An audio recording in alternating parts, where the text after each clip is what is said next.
Everyone on Star Trek, The Next Generation hated Captain Jellico, but I'm surprised Picard didn't. When Captain Edward Jellico took command of the Enterprise D in Star Trek, The Next Generation's two-part episode Chain of Command, he immediately stirred tension among the crew. Riker clashed with him, Troy bristled at his dress code mandates, and even Geordi found his engineering staff blindsided by sudden orders. Fans quickly joined the crew in their dislike of Jellico's authoritarian style. And yet, watching now, decades later, I'm left with a curious reaction. Why didn't Jean-Luc Picard admire Jellico? That's not to say Picard would have loved serving under Jellico. But given what we know about Picard, the diplomat, the strategist, the Starfleet officer to his core, it's surprising that he didn't express more respect or appreciation for what Jellico pulled off. In fact, it's almost shocking that Picard, in the aftermath of one of the most harrowing experiences of his life, didn't publicly commend the man who not only saved him from Cardassian torture, but also prevented a war. Let's talk about why everyone hated Jellico, and why Picard, of all people, maybe shouldn't have. Jellico's leadership? Abrasive, yes. Ineffective? No. First, we need to acknowledge the obvious. Jellico was a jerk. He dismissed the crew's protocols and culture without attempting to understand them. He gave orders like a hammer smashing a control panel. He reduced Riker to a disgruntled teenager and made Troy wear a regulation uniform, a controversial decision that, weirdly enough, many fans now view as progressive. Jellico came across as cold, demanding, and utterly uninterested in camaraderie. But Jellico wasn't wrong. He was brought in by Starfleet to handle a tense diplomatic standoff with the Cardassians, who were, let's remember, not only notoriously devious, but had just captured Picard, tortured him, and were preparing for war. Starfleet chose Jellico for a reason. He had experience with Cardassians and a command style suited to war. And that's exactly what he prepared the Enterprise for. Under his leadership, the ship went from diplomatic cruise liner to battle-ready warship in a matter of hours. He demanded efficiency, discipline, and tight execution because he knew what they were up against. It wasn't pleasant. It wasn't diplomatic.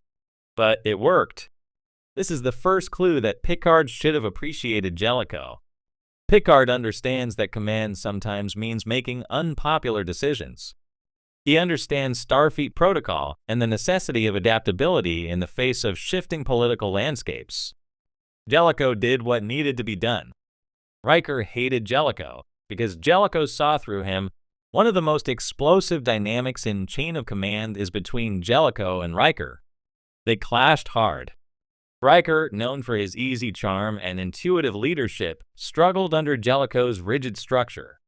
Jellico, meanwhile, saw Riker as too soft, too comfortable. But the truth? Both were right. Riker was coasting at times on the Enterprise. He'd turned down several commands to remain first officer under Picard. He thrived in the culture Picard created, collaborative, diplomatic, paternalistic in many ways. Jellico had no patience for that. He wasn't building a family. He was assembling a military unit. In a particularly brutal scene, Jellico removes Riker from duty. Later, when he asks for Riker's help on a dangerous shuttle mission, Riker demands Jellico ask nicely. It's a moment of classic TNG drama and fan vindication, but it also reveals how much Jellico and Riker represented opposing philosophies. But here's the twist. Picard would understand Jellico's perspective. He has, after all, removed officers who refused to follow orders. Remember Ensign Rowe's early days? Picard has held the line when it mattered. While he treasures loyalty and morale, he's also a disciplined, by-the-book officer who believes in the chain of command. Deep down, he might have sided with Jellico in recognizing that Riker needed a challenge. Jellico did what Picard couldn't. Let's not forget the stakes in Chain of Command. Picard was captured and tortured by Gul Madrid in what became one of TNG's most haunting character arcs. It's a raw, devastating ordeal. There are 4 lights, and it strips away Picard's confidence, control, and even his identity. Who saved him? Not the diplomatic crew of the Enterprise. Not the Federation's delicate bureaucracy. Jellico did.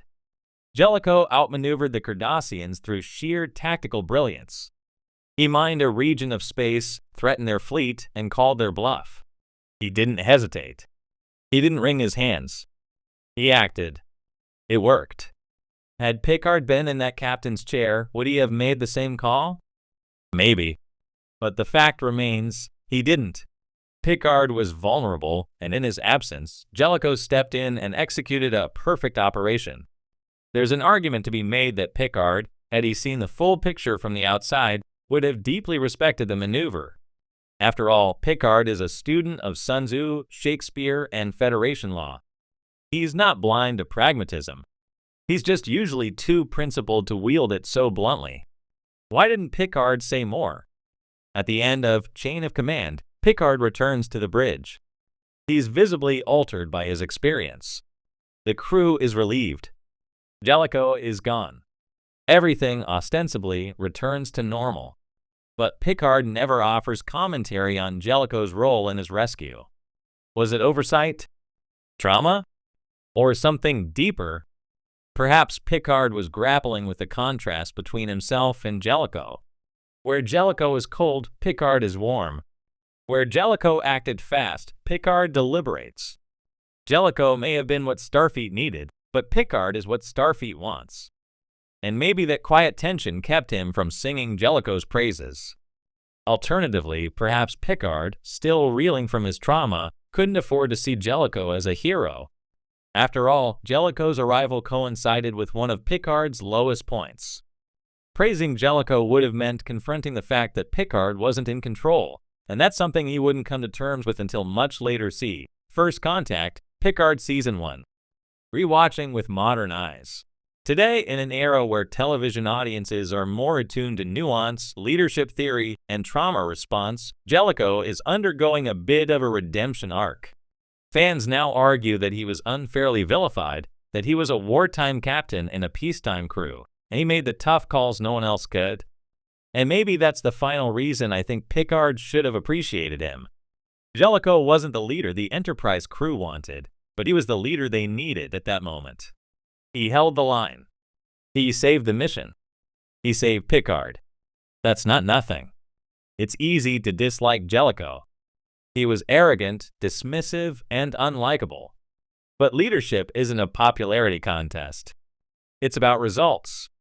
And Jellico delivered. The legacy of Jellico and what it says about Picard. Interestingly, Jellico did return to Star Trek canon briefly in Star Trek Prodigy, where we learn he eventually became an admiral. It's a fitting development. He was always more suited to high-level strategic roles than interpersonal command.